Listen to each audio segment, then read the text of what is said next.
Baba wethu ongcwele, nguwena izolo nanamhlanje nakusasa naphakade. Wena idwala leminyaka, wena idwala esaqhekezwa kulo. The uJeremiah wemibhobho yemigodi esakhishwa kuyo. Sinikeza udumo ekuseni esihlalweni sobukhosi. Sondele ezwini lakho thela isinkwa esiphilayo esehle ezulwini ukuze umuntu adle kusangafi. Nasekuseni siyathandaza ukuthi izwi lakho liphumele emhlabeni, liyisinkwa esiphilayo, liyisinkwa esehle ezulwini esinika ukuphila. Othema umuntu edla kulesinkwa edla uJesu akayikufa naphakade. Siyabonga Baba, lithathe ilungelo ekuseni lokuhola impumputhe uyihambise ngendlela ezingayaziyo, emkhondweni ezingayiqondi, uzihole ngegama lenkosi yethu Jesu Kristu. Amen. Ngithatha ithuba lokubingelela abantwana bakaNkulunkulu emagumbini omane omhlaba. Simbonga uJesu nasekuseni namhlanje ukuthi siphinde sithola amathuba amahle, ithuba elifana naleli nje lokuphakamisa uJesu namandla akhe. Kuyena izolo, uyena namhlanje, uyena nakusasa, uyena naphakade. Siyambonga ukuthi asigcine nangey'nsuku ezinje, asondle ngesinkwa nangamanzi ayimfihlakalo ukuthi singafi ngesikhathi sendlala. Siyambonga uMoya Ingcwele, uNkulunkulu amthumele emhlabeni, uJesu wamshiya emhlabeni ethi anginishiyi nodwa, kodwa nginishiya nomthokozisi, nginishiya nomduduzi, nginishiya nomuntu ozoneluleka, nginishiya nomuntu ozothatha kokwami anazise khona. Siyamdumisa uJesu ekuseni ukuthi impela ukuhlangana noJesu akusoze kwafana nokuhlangana nesonto. Noma iliphi noma elakwabani, ukuhlangana noJesu nokuhlangana nesonto kuyizinto ezimbili ezahlukeneyo. Mawuhlangene nesonto uhlangana nezinto ezinganiki into ewukuphila okuphelele. Uma uhlangene nesonto uhlangana nesimo la uba khona kulo, kodwa uney'khali ukuthi ngiyasonta la, kodwa kunje. Kodwa uma uhlangene noJesu uhlangana namandla kaNkulunkulu, angahlangene nesonto noma elakwabani. I-lockdown isikhombisile ukuthi into eyisonto ifana nazo zonke iy'nhlangano nawo wonke ama-institutions, kuyavulwa kuyavalwa. Kodwa uhlangene namandla kaNkulunkulu, uhlangene nesimo esingevulwe sivalwe, ngoba uJesu noMoya Ingcwele uyena ukuphila, uyena uNkulunkulu ohlala phakathi kwabantu. Isiqu sesithathu sikaNkulunkulu esihlala phakathi komuntu osesindisiwe, wagezwa ngegazi likaJesu, wazuza imvelo entsha. Akapheleli umKristu ekubeni umntwana kaNkulunkulu engakahlangani noMoya Oyingcwele, ngoba uMoya Oyingcwele owenza umuntu abe ngumntwana kaNkulunkulu. uJesu uyamsiza umuntu ukuthi amgeze ezolweni zakhe, amnike imvelo entsha yokuthi aqale kabusha. uJesu othethelela izono, uJesu onika imvelo entsha. Kodwa uMoya Ingcwele uyena esizalwa ngaye ngezwi likaNkulunkulu elithe iBhayibheli ngokusithanda kwakhe wasizala ngezwi lakhe ukuze thina sibe ngabokuqala bezidalwa zakhe. Kukhona into engeke ngiyibuke yenzeka nje la emhlabeni uma abantu bengabaza ukuthi usibanibani uzalwa ngempela ubani na. Sebeshila abantu bathi uyihlo usibanibani.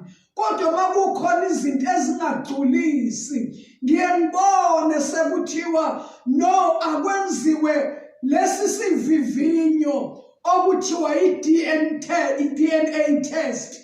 Kuthiwa akuthathwe igazi likalondoda lihlanganiswe negazi lalengane licwaningwe ukuthi ngempela lengane izalwa yilendoda na.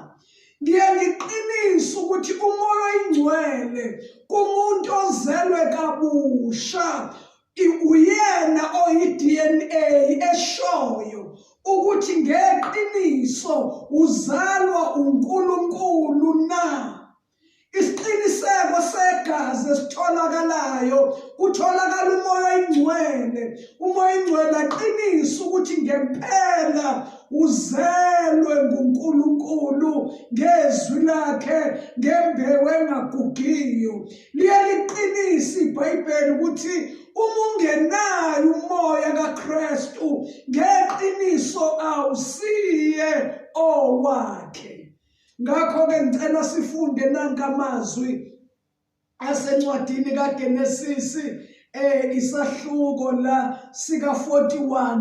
Kukhona amazwi engicela siqale ngawo la encwadini kaGenesisi isahluko sika 41. Sibheke lamazwi namhlanje ukuthi izwe lilindeleni, izwe lifunani ngomuntu omusha ozelwe ngembewu engagugi, ozelwe ngegazi likaJesu, ozelwe ngezwi. Yini izwe elilindele kuye? Umuntu omusha yini angayenza emphakathini, emhlabeni, phakathi kwebandla uma engenaye umoya oyingcwele? Umuntu omusha ngakholwa, fakaza, shumayela, hlabelele, akhorasilide, kodwa uma engenayo umoya oyingcwele yonke into ayenzayo umuntu omusha nomdala wenza ize. Asifunde nanka amazwi kuGenesis chapter 41 uverse number 38. Lithi izwi lenkosi kwakukhulunywa la ngokuphakanyiswa kukaJosefa esethatha isihlalo sokuba inkosi ezoba ngaphansi kwenkosi yaseGibhithe kuphela, kodwa isinikele konke esandleni sakhe. Ingemuva kwesikhathi ephuma ejele kade eboshiwe 13 years, eboshelwe icala lamanga, sewuyaphakanyiswa manje. Kodwa engakaphakanyiswa, inkosi uPotifa ithi, singamthola yini umuntu onjalo onomoya kaNkulunkulu na? Singamthola yini umuntu onjalo onomoya kaNkulunkulu na?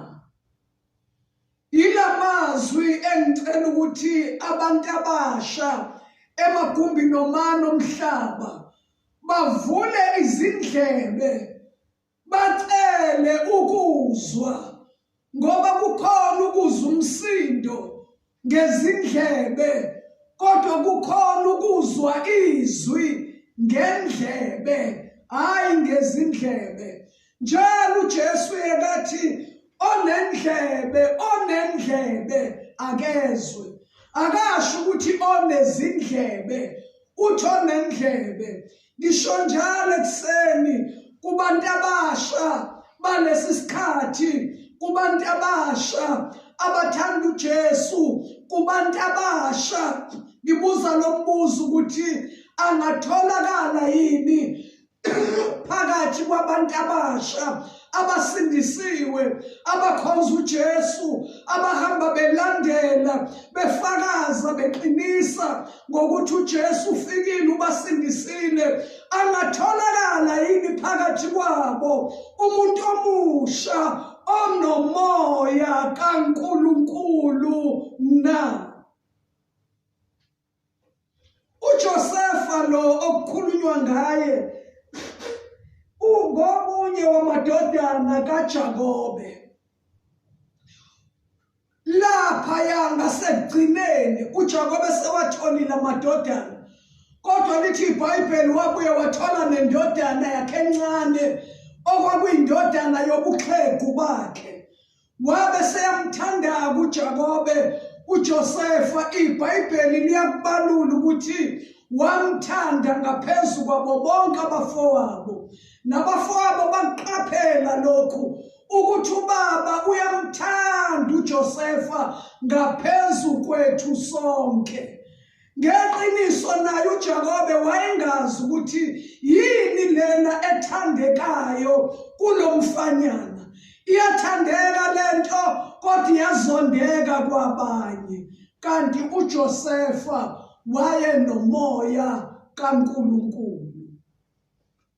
Kuhamba-ke isikhathi uJosefa ulokhu eba namaphupho, avuka abaxoxela abafowabo, axoxela ubaba wakhe noma wakhe, athi ndebe enkulu bobhuti bami nabafowethu noma nobaba, ngiphuphile, ngiphupha sibopha ithungo sonke soba 12, sibopha ithungo, kodwa ithungo zabo bonke abantu bakithi zawa, zathi mbo esamisama.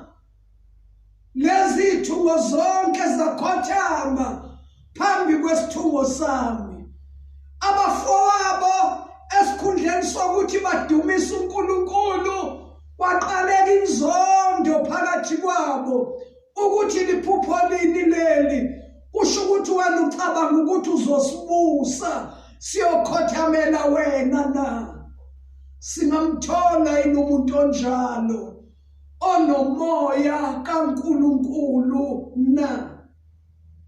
noJakobe wayeyibuza indodana yakhe ethi, mntanami uphupho kunjani lokhu? Usho ukuthi mina nonyoko nabafowenu sizokhothamela wena na?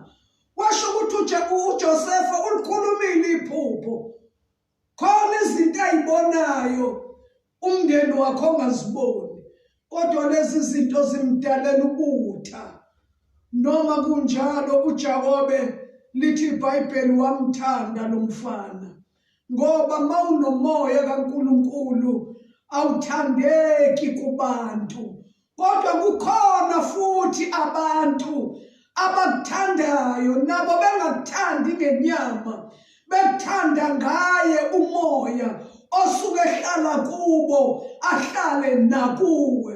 Kodwa bonke abantu abangahambi ngokukamoya, abangagcwalisiwe ngomoya, bayahluleka ukuphila nomuntu ogcwaliswe ngomoya oyingcwele. Bayasindeka, abakwazi ukunamathela, abakwazi ukuthanda, ngoba izwi leNkosi lithi singamthola yini umuntu, hayi abantu, umuntu onjalo onomoya kaNkulunkulu na?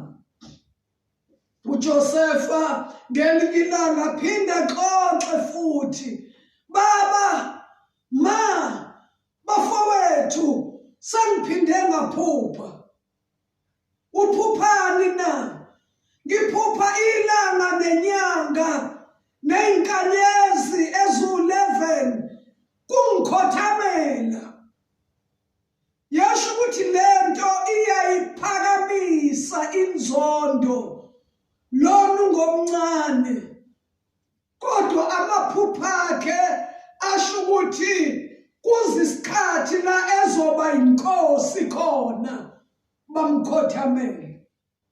Base-ke kuvela kuba nenzondo-ke ebabayo, inzondo yomhawu. inzondo engachazeki, engahlanjulukwa, inzondo nje yokuthi ubona izinto esingayiboni, uphila impilo esingayiphili. Abanye bathi uzenza ngcono, abanye bamqamba igama bathi inyanga yamaphupho. Yizinto ezenzekayo lezi ebandleni likaKristu, abantu besindisiwe bekholwa, kodwa babe nenzondo yomhawu, bezonda nje ukuthi lo muntu uNkulunkulu ukhethile ukuhlala kuye. Kulezi insuku ngiselapho nje bazalwane, ngimangazwa yizwi lenkosi encwadini yamaHubo u68 uverse 15 no16 wakhona, la kuthiwa khona zonke izintaba zizintaba zikaNkulunkulu, zonke izintaba zizintaba ezineziqongo. Kodwa kuverse 16 ku68 incwadi yamaHubo, uDavide ubuza umbuzo ukuthi nibukelani ngomhawu, nina zintaba enineziqongo?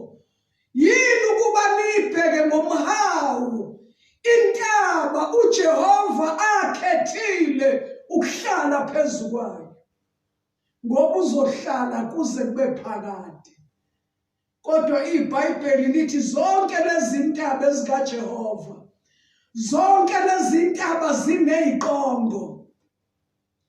Kodwa kukhona le ntaba uNkulunkulu angayibekanga isiqongo, avele wakhetha ukuthi ngizohlala mina phezu kwayo, ngizoba isiqongo sayo. Bese kuthi bonke laba bayizintaba ezineziqongo bayibheke ngomhawu le ntaba le uJehova akhethile ukuhlala kuyo. Lithi iBhayibheli uyohlala kuze kube phakade. Ngicela ukuqinisa ngisekuleyo ndawo ukuthi noma ngaba uthandeki ngendlela uNkulunkulu aqhwakele ngayo empilweni yakho, noma uyagxekwa, noma wenziwa umbukwane wezwe, noma uyazingelwa, noma uyazondwa, noma uyenyanywa, ungakhathazeki. Lithi iBhayibheli njengoba ekhethile ukuthi angakubeki isiqongo wena, kodwa qhwakele phezu kwakho, lithi uzoqhwakela kuze kube phakade. AmaHubo 68 la uyabona ukuthi le ndaba esikhuluma ngayo ile kuGenesis, kodwa kuyaqinisa ukuthi uma uNkulunkulu ekhethile nje ukuqhwakela empilweni yakho, abantu abakwazi ukwamukela, abantu bayakuzonda, abantu bayakwenyanya, banyanya nje ukuthi yini wena uJehova athanda ukuqhwakela kuwe. Khuluma ke la ngoDavid, ngoJosefa, la inkosi uFaro ebuza ukuthi angatholakala yini umuntu onjalo onomoya kaNkulunkulu na. uDavid uJosefa lo ngesikhathi abafowabo bembonile ethunywe uyise ukuthi abalethele ukudla ehlane, abalethele ukudla kwasekhaya, izinkwa eziphekwe ekhaya, oshiza benziwe ekhaya, uza kubafowabo udwele uthando lokuthi ngizobabona kade ngabagcina, ngizobuyisela izwi kubaba ekhaya ukuthi basaphila. Kuzoba into emnandi kubaba ukungibona ngibuye kubafowethu ngiphethe umyalezo othi nje basaphila, bawudlile umphako obungithume wona. Kodwa kumangalisayo kwenzeka okuphambene kunalokho. Isizathu ukuthi lo muntu unomoya kaNkulunkulu. Uma eqhamuka bambheka ngonya, bambheka ngenzondo, bambheka ngomhawu. Ayikho lento eyenzeka kuMaria noElizabeth uma behlangana kugxuma umntwana eswini, omunye profete ethi kwenzeke kanjani ukuba unina wenkosi yami ahambele kimi na? Ayenzeki lento kuJosefa nabafowabo. Uma bebuthi nje nhla kukhuphuka inzondo, kuvuka umhawu ukuthi yini yona le uNkulunkulu akhethile ukuhlala kuyo ngomoya wakhe. Base beshilo bathi nansi inyanga yamaphupho. Mhlambe nawe phakathi kwebandla likaKristu lingaka unamagama oqanjwe wona, ungakhathazeki. Mhlambe nawe ebandleni uyalwiswa, ungakhathazeki. Mhlambe emndenini oganele kuwo uyalwiswa, uyenyanywa, ungakhathazeki. Akwenyanywa wena, kwenyanywa lo phakathi kwakho. Bafika-ke bahlangana noJosefa, wabanikeza ukudla, umfanyana obomvana, umuntu omusha. Wabanikeza ukudla bakuthatha. Mabeqeda ukuthatha ukudla bambhozomela. Bathi inyanga yamaphupha siyibulale. Khona siyobona ukuthi ayoba yini amaphupho ayo sesiyibulele. iBhayibheli lithi uyise wayemthungela uJosefa excuse me, ingubo eyayinemkhono emide, ingubo owayeyigqoka inamabalabala, ayeyithungela uyise ngoba emthanda. Iyona ngubo abamhlubula yona. Mabeyihlubula lithi iBhayibheli bahlaba impongo. Abahlabanga imvu, bahlaba impongo, bachitha igazi lempongo, baxova lengubo kaJosefa egazini lempongo. Imbuzi eyiduna iyona yaxova ingubo kaJosefa.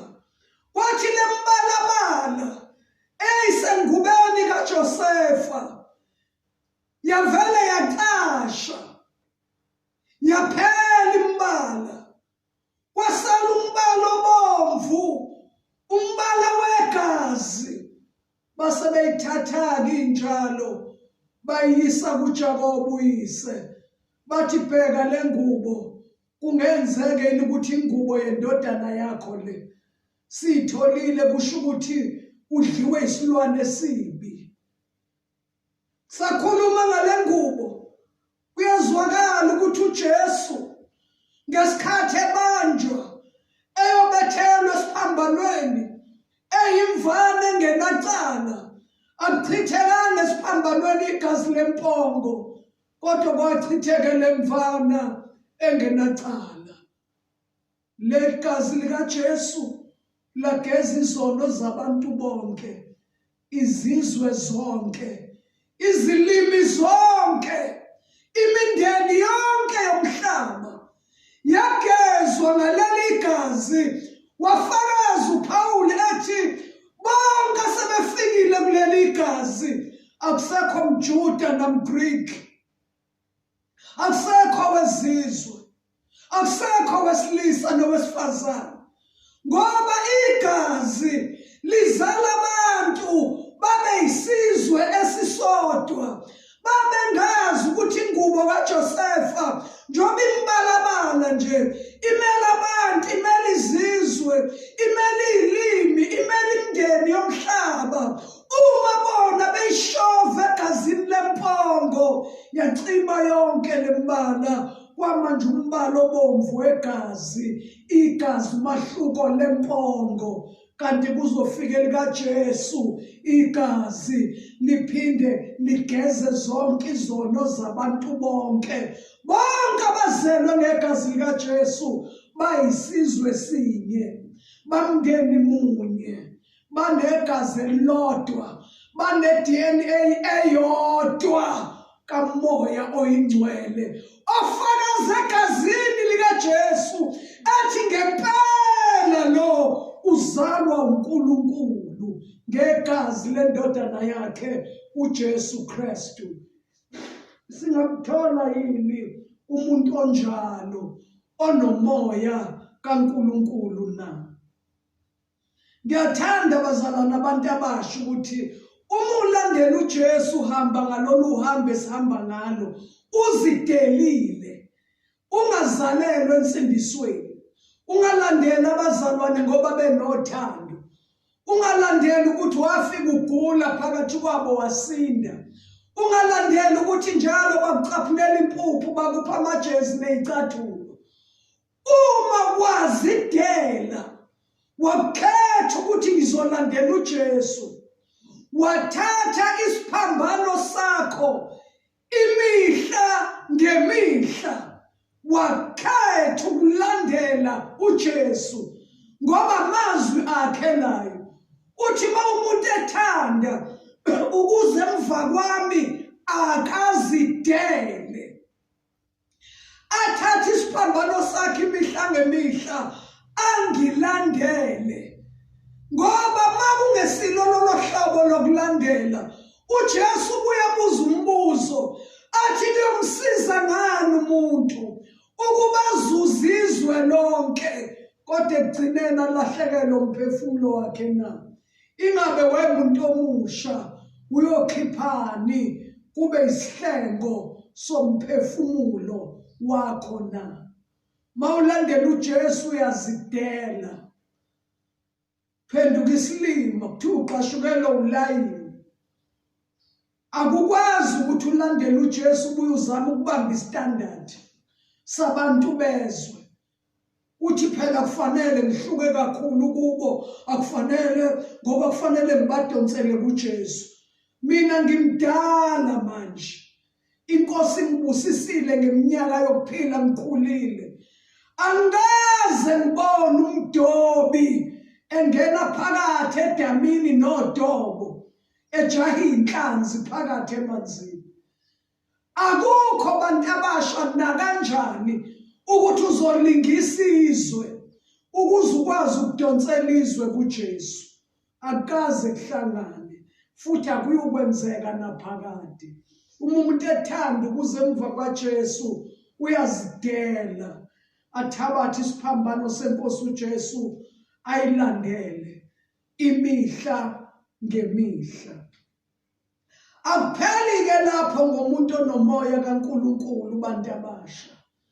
Uma unomoya kaNkulunkulu, ilingo, ama-test, ivivinyo ziyakulandela. Isimo esidinga sivele empilweni yakho sewushilo ukuthi unomoya kaNkulunkulu, udinga utestwe, uvivinywe. Lapha emzini kaPotifa, ngoba abafowabo phela baqale bamphosa emgodini uJosefa. Uma esengena emgodini bahlala ngaphandle bona badla ukudla bebaphathele khona. Base bebona ama-Ishmayeli eqhamuka nezimbongolo edlula kulelizwe laseDothani ebheke khona leGibhithe.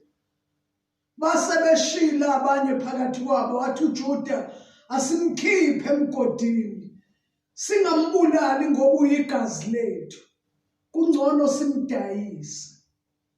Uyayibona indlela yomuntu onomoya kaNkulunkulu ayisiyo indlela elula, ayisiyo indlela e-understandwa ngengqondo yenyama.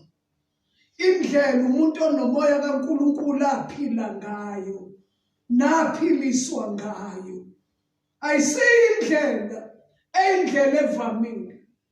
Abafowabo laba igazi lakhe, inyama yenyama yakhe, bazalwa umuntu oyindoda eyodwa, kodwa ngoba lo unomoya kaNkulunkulu udinga phathwe ngale ndlela. Wadayiswa-ke kuma-Ishmayeli kuthiwa ngeinhlamvu ezingama-20 esiliva, kanti uJesu wadayiswa ngeinhlamvu ezingama-30. Uyabona nje ukuthi lento ngeke uyihlukanise. Uma ulandela uJesu uzophila njengoba naye aphila. Uzohlushwa, uzonyanywa, uzozondwa, kodwa into emnandi ukuthi zonke lezi zinto ngeke zikushintshe. Ngoba ohlezi kuwe mkhulu kunosezweni. Afika-ke ama-Ishmayeli, bakudayisa-ke uJosefa, bamdayisa iy'nhlamvu ezingama-20 esiliva. Wahamba uJosefa ngenxa yomoya kaNkulunkulu ohlala phakathi kwakhe. Wayengalokhu ehamba ethalaza emuva. IBhayibheli lithi akazange akhale, akazange abuze excuse me ukuthi ningidayiselani, niyothini kubaba, ngenzeni. Akakaze abuze umbuzo othi ngenzeni. Wathula njengewundlu liphambi kwabagundi, ngoba noJesu wadayiswa, akabuza ukuthi ngenzeni. uJuda Iskariyoti wathatha inhlamvu zesiliva ezingama-30. Ekugcineni uJesu sebanjiwe ehlushwa, zamshisa lezi inhlamvu zemali, wayibuyisa. Wathi ngonile, ngadayisa ngegazi elingenacala. Bathi laba abamdayisele, bathi uthi asenzeni ngalokho zibonele wena. Lo 3 randi wawulahla phansi uJuda Iskariyoti, wasehamba. Lithi iBhayibheli wayoyilengisa, walenga, waqhuma, ibilini zakhe zasakazeka. Base beyithatha le mali abanikazi bayo, bathi kungcono siyothenga insimi yamathuna. Njalo la kukhona intshushiso yomKristu, njalo la kushushiswa khona ivangeli, ayisali imali. Nangale insuku kudayiswa ngoJesu emhlabeni, abantu bafuna imali. uJosefa akazange akhale. IBhayibheli lithi uJesu akazange akhala bangalase, kodwa wathula njengewundlu liphambi kwabagundi balo, akawuvulanga umlomo wakhe. Mayifika kuJosefa eGibhithe, washo ukuthi ama-Ishmayeli awazi ukumenza lutho. uJosefa uthunyelwe ebukhosini, baya naye kuFaro, bafike bamdayisa futhi. uFaro wamthenga uJosefa, usedayiswa isibili manje. Mntwana kaNkulunkulu, musubala uthi kade ngangithengiswa.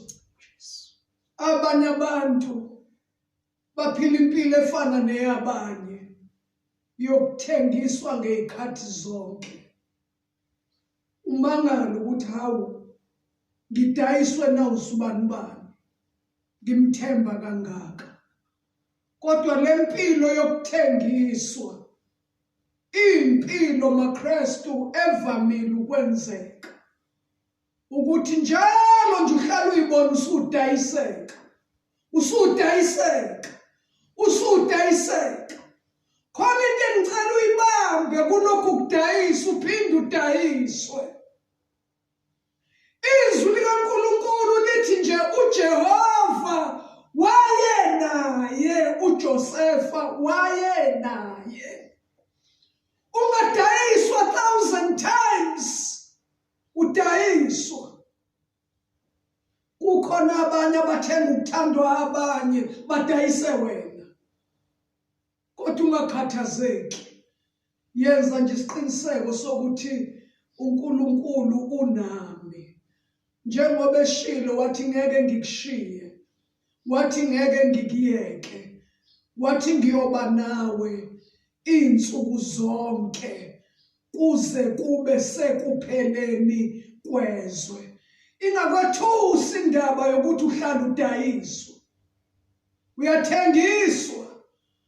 Naba amaphepha badayisa ngawe, naba umsakazo badayisa ngawe, abemedia badayisa ngawe, ko-Facebook kudayiswa ngawe, ko-WhatsApp kudayiswa ngawe, ko-YouTube kudayiswa ngawe. Ungakhathazeki. uJosepha wadayiswa kabili, uJesu wadayiswa kanye, kodwa wabamba into eyodwa uJosepha ukuthi angidayiswe, kodwa ngeke uNkulunkulu ohamba nami angidayise. Uthe uyoba nami kuyoze kube sekupheleni kwezwe enami. Singamthola yini umuntu onjalo, onomoya kaNkulunkulu, ongashintshwa ukudayiswa, ongashintshwa ukuthengiswa?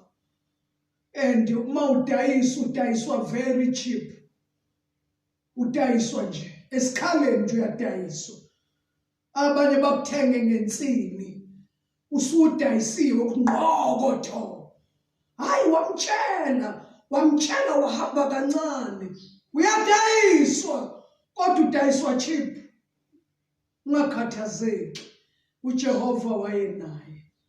Inkinga enkulu kuba umuntu onomoya kaNkulunkulu. Asebenzeke uJosepha lapha endlini kaFaro, asebenze. uFaro wamthemba, wamthanda, wamnika konke okwendlu yakhe, wathi mina kuphela ngingaphezu kwakho. iBhayibheli nathi liyasitshela lithi singaphansana kukaNkulunkulu, libuye lithi singonkulunkulu abancane. Ngendlela uNkulunkulu asithembe ngayo, ubuka uNkulunkulu abancane abahamba emhlabeni, abamdemonstrateayo, abamvezayo ukuthi mani ngambonanga uNkulunkulu nje, siyaxolela, siyathanda. Ziyazithi ifundiswa unconditionally. Siyathanda, uthanda ukhala, uthathelele wopha, uzuthi ngiklejuliwe, ngidatshuliwe. Kodwa inqubomgomo yokulandela uJesu ithi thethelela. Abantu kabangambonanga uJesu bambone empilweni yakho ukuthi hawu lo uyamhlekisa usibanibani, emenze nje. Inature yethu siyathanda, siyathethelela, sinqoba sengathi thina sehlulile.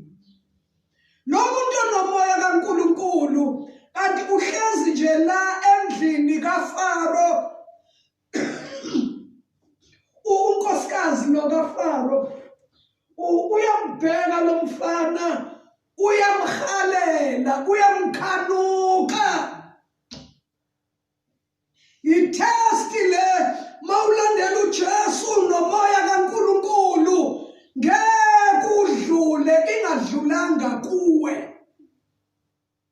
Itesti yeinkanuko la bantu befisa khona ukukuvala umlomo, bazigudle, benze yonke into abangayenza, bethi nje mawenza into eyodwa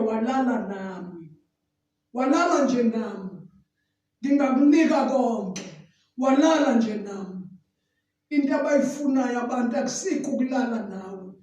Abantu abahambe belala balala nabantu bonke, bazitaste emzimba yabantu bonke, kodwa into abasuke beyifuna ukukhipha uJesu la kuwe.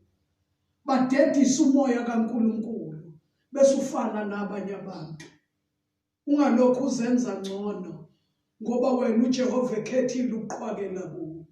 Balokhu bekubuka ngomona, bethi singamenza kanjani abe yisitha sikaNkulunkulu, ngoba sazi ukuthi kwenzeka kanjani uJehova athanda ukuqhwakela kulo muntu.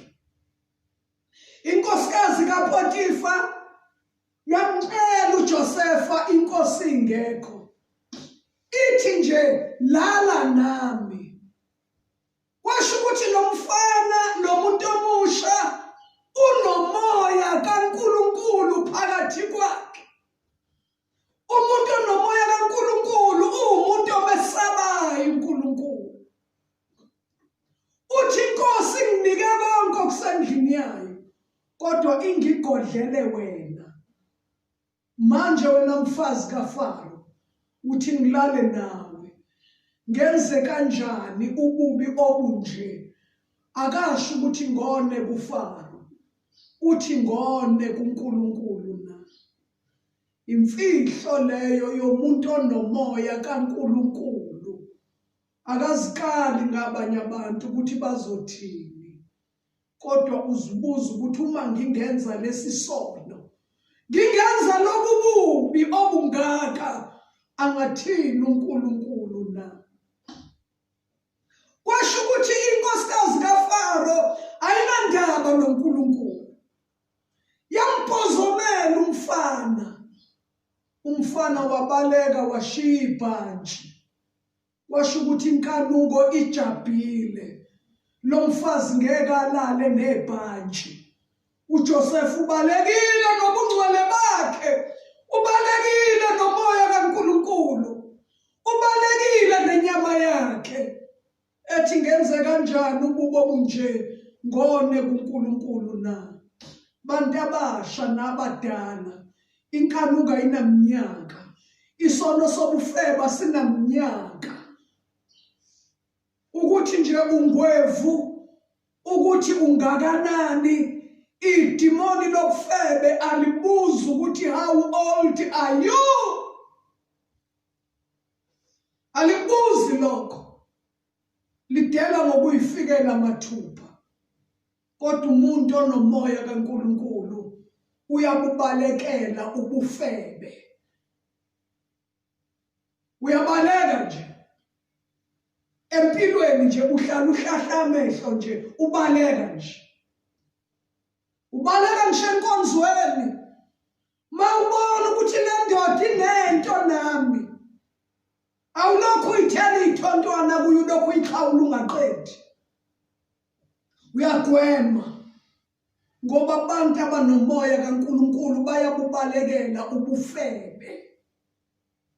Enye into uma ukwazi ukukushova ukuhlanganisa, ukholwe kodwa ube yisifebe, ukholwe ulale noma kanjani, ulale noma ikuphi, ulale noma inobani, ubuye usule umlomo uthi ngizoya ku-fasting ka-40 days. Singamthola yini umuntu onjalo onomoya kaNkulunkulu na? Wayiphasa leyo test uJosefa. Kodwa makufika inkosi, ngoba idimoni lobufebe lihamba namanga, yayisishilo lenkosikazi athi uyabona-ke lo mHebheru owasilethela yena la ngenkathi ungekho ubesefuna ukungibamba.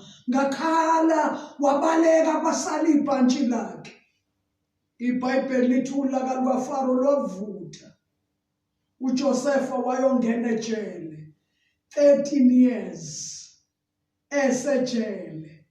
Kodwa ngicela ukuthi sikubhekisise khona lapha ejele akabuzwanga ubuhlungu bokuboshwa. Ngoba unomoya kaNkulunkulu wathi engena nje ejele, induna yayiboshwa yamthanda, yamnika isikhundla. Yathi wena uzohamba nami, uzophakela iy'boshwa, uzogada wena, uzogada iy'boshwa. Kanti sekuzokwenzeka kusuka umsindo endlini yenkosi uFaro ngey'sebenzi, lo phathi izinkwa, obhakayo, nalo ophathi izitsha zenkosi. Kube necala namacala adinga ukuthi bayoboshwa nawo. Bafika uJosefa usaba phambili. Bafike-ke nabo-ke babeziboshwa-ke. Bese beyaphupha bobabili. Omunye aphuphe ethwele iqoma lezinkwa ekhanda. Bese kuqhamuka iy'nyoni lapha ekhanda wamangala ukuthi awuliphupho limleli. Lo munye waphupha ephethe itray ehambisela uFaro indebe yewayini naye waphaphama. Ekuseni bayaxoxa leziboshwa. Omunye uthi ngiphuphe kanje, omunye uthi ngiphuphe kanje. Manje-ke uJosefa njengomuntu osephethe naye ejele uyabalalela uthi ake ningilandise amaphupheni, bayamlandisa. Umoya kaNkulunkulu wahlaziya amaphupho alaba baboshwa besejele. Uthi uJosefa, wena obuthwele iqoma lezinkwa, inyoni zezulu zadle ekhanda lakho, inkosi uFaro izokulengisa ikunqume ikhanda lakho, isidumbu sakho sizodliwa zinyoni zezulu. Wena abona uphethe indebe uphinde useve uFaro, uzobuyiselwa esikhundleni sakho. Emva kwalokho kwaba njalo. Zabuyiswa lezi boshwa zakhishwa, lesi esinye sabuyiselwa esikhundleni saso, lesi esinye sanqunywa. Singamthola yini umuntu onjalo onomoya kaNkulunkulu na? Uma-ke inkosi uFaro isiphupha nayo, uJosefa sehlalile ejele 13 years. Inkosi iphupha inkomo ezikhuluphele ezu-7, iphupha ezinye izacile ezu-7. Ibona lezi ezizacile zigwinya lezi ezikhuluphele, kodwa zangashintsha, zangakhuluphana. Yaphupha inkosi, yahlupheka ukuthi ayikazi liphuphe iphupho elinje. Yabiza izanusi, yabiza abahlakaniphile, yabiza abanolwazi ochwepheshe ukuthi bachaze iphupho. Kodwa iBhayibheli lithi akekho wakwazi ukulichaza. Wasekhumbula lo owake waboshwa, wakhumbula wathi hawu, ejele Nkosi kukhona insizwa enomoya kaNkulunkulu eyachaza amaphupho ethu ngesikhathi siboshiwe. Kwenzeka njengoba yachaza. Sebuza kuFaro uthi angatholakala yini umuntu onjalo, ngoba munye umuntu onesixazululo emhlabeni onje, umuntu onomoya kaNkulunkulu. Wayokhishwa kuJosefa ejele, kanti sesiphelile isikhathi sokuthi aboshwe. Kufika isikhathi manje sokuthi aphakanyiswe. Kodwa kufuneka kuphakanyiswe umuntu onomoya kaNkulunkulu. Siya ekuthandazeni manje. Ngithanda ukuquote enye insizwa egama layo uDavide. Ukuze umuntu omusha nje angabi nazaba ukuthi ngakholwa ngahlulwa yini. Ukhiye nje finyelela kumoya oyingcwele. Ungazikhohlisi uthi kuyahlabeleleka, kuyashumayeleka, kuyafakazeka. Angithi phela kusafakazwa lokufakazi manje. Sekukhulunywa amazwi amnandi nahungayo. Ungazikhohlisi ngezinto othi ziyenzeka. Finyelela kumoya oyingcwele. Njalo uDavide naye ebufaneni bakhe ulusa izimvu ikayise. Kufika uSamuel uphethe uphondo lwamafutha. Uthe uJehova akazogcoba inkosi endlini kaJese. Wonke amadodana kaJese adlula phambi kukaSamuel. Adlula phambi kukaSamuel. Athi nje uSamuel uJehova kamkhethanga nalo. Amade anamahlombe abanzi. Egcineni athi uJese asephelile amadodana ami. Ngaphandle komfanyana nje omncane osalandela izimvu. Athi uSamuel naye emlandeli. Wafika uDavide nejazana lakhe lokwelusa izimvu, ney'nyawana zakhe ey'gcwele ubulongo. Kodwa lithi iBhayibheli wayemuhle bomvane namehlo amahle ethandeka, ngoba umoya kaNkulunkulu wawukuye. Uma nje uDavide engena phambi kukaSawuli, lwanyakaza uphondo lwamafutha, kwakhuluma izulu lathi uye loyo mgcobe. Wasuyagcotshwa. Lithi iBhayibheli ngesikhathi emgcoba, umoya kaJehova wehlela phezu kwakhe. Kusukela kuleso sikhathi kuya phambili, uDavide akaphindanga wafana nayizolo. Ubamba-ke impi la ku-chapter 17 ku-1 Samuel, ku-chapter 17.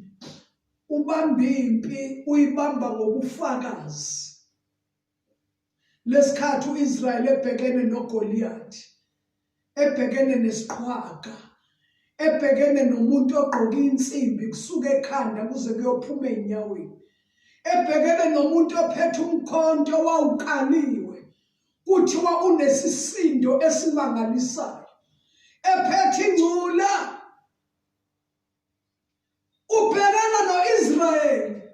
UIsrayeli ukhohliwe ukuthi unomoya kaNkulunkulu. Ukhohliwe. Ubuka lo Goliathi athi sifana nentethe phambi kwakhe.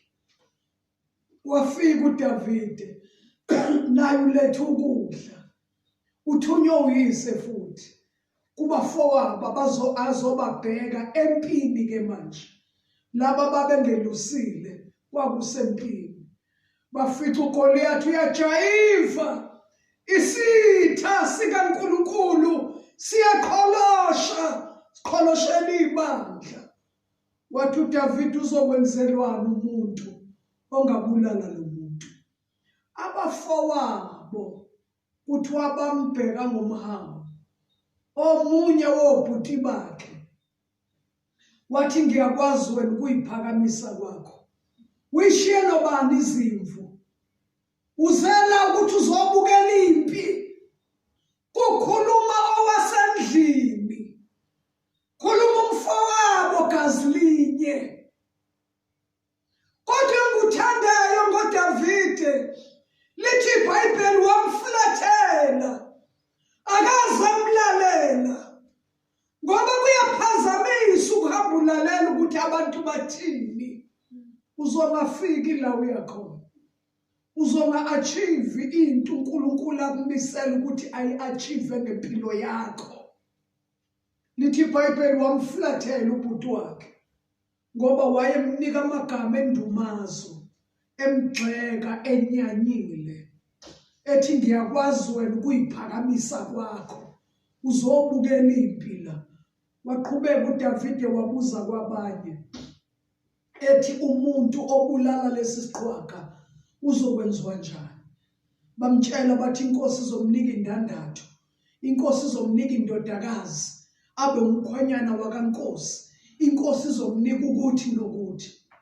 uDavide wathi uNkulunkulu wami owangikhipha emazinyweni ebhele, uNkulunkulu wami owangikhipha emazinyweni engonyama, ibambe imvu kababa, kwathi kuyangisukela ukuthi ngakuhlephula imhlathi, ngakhipha imvu kababa. Uthi nakulo mfilisti ongasokile uzofana nalelo bhele naleyo ngonyama. Wakhumbula ukuthi wanqoba ibhele, wanqoba ingonyama, hayi ngamandla akhe, ngoba umoya kaJehova uphezu kwakhe. Wanqoba. Ngeke ube nazaba ukuthi ngahlulwa yini endleleni. Qinisekisa ukuthi umoya kaNkulunkulu phezu kwakho, ukugcobile ukuthi ube ngaphezulu kwabanqobi ngaye uJesu Kristu owasithengayo. uDavide wathatha indwayimane yakhe, wacosha amatshe amahlanu emfuleni, kwakhala amacilongo, manje impi yahlangana. Kodwa uIsrayeli ucashile.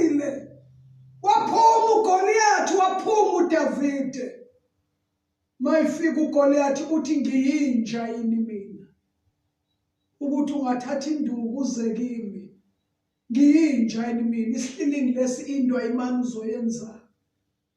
Uthi uDavide engakamdubuli umFilisti, namhlanje ikhanda lakho lizodliwa zinyoni zezulu. Ubufakazi bazalwane bantu abasha ningakuyeki. Waphakamisa amandla kaNkulunkulu nalokho inkosi ekwenzele khona, nalokho uNkulunkulu akukhulule kukho owawuyisiboshwa sakho. Noma sekuthiwa kulezi insuku ningafakazi, kuthiwa nixosha abantu. Angikaze ngibuze ubufakazi obuxosha abantu. Ubufakazi bungawususa umsindo.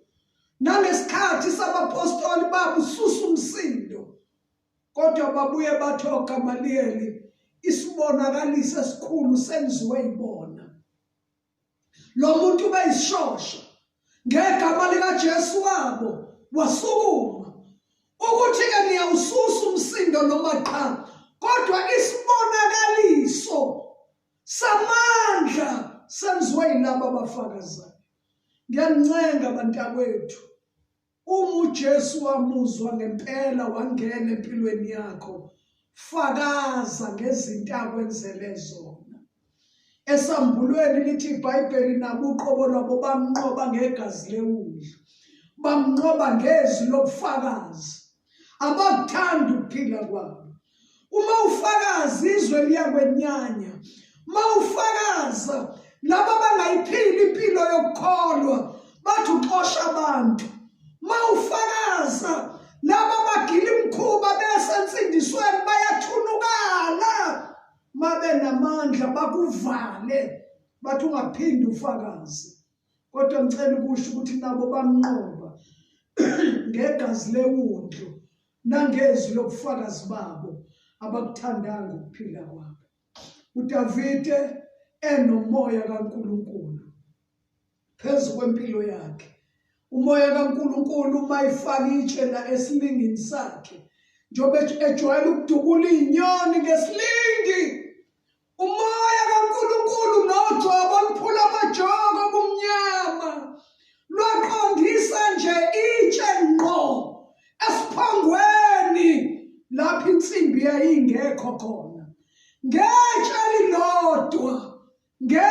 lilodwa wayixosha u5 amela amanxeba kaJesu, kodwa ngetshe lilodwa isiqhwaga salala ngobuso phansi. Ukuba wake weza nomkhonto wayengeka sigwaze, ngoba wayengeka agwazi isiphongo lapho kwakuvele khona ubuso namehlo. Kodwa phakathi kombombo phezulu yilapho umoya kaNkulunkulu athumela khona itshe, isiqhwaga salala ngobuso phansi. Singamthola yini umuntu onjalo kulezi insuku, onomoya kaNkulunkulu na? Siya ngasekuvaleni manje. uDavide ubuye futhi uyagijima ngoba umuntu obehlala ejahwa lo. Akaze abe umuntu owahlala bathi abantu kwi-comfort zone la kunofonofo khona, noma uNkulunkulu enika ukunqoba ngaye. Ngokushesha inkosi uSawuli waba isitha sakhe. Ngelinye ilanga kuthiwa akazobetha ugubhu, nangu uSawuli wehlelwe umoya ongcolile. Afike umfanyana engenacala adumise ethi, the Lord is my shepherd, I shall not want. Akhalise kamnandi ugubhu, kanti lo amkhaliselayo ugedla amazinyo. iBhayibheli lithi adedele umkhonto uSawuli ethi umhlanganisa nodonga. Kodwa ngiyawathanda amazwi eBhayibheli. Lithi iBhayibheli ngoba lo mfana unomoya kaNkulunkulu washalaza phambi komkhonto, washalaza phambi komkhonto, washalaza ukuze angalimali, washalaza. Ngiyancenga abantu abasha, ngiyancenga abantu abadala abalandela uJesu. Mawubona umkhonto uza kuwe, ngicela ushalaze phambi komkhonto, ngoba akuyona into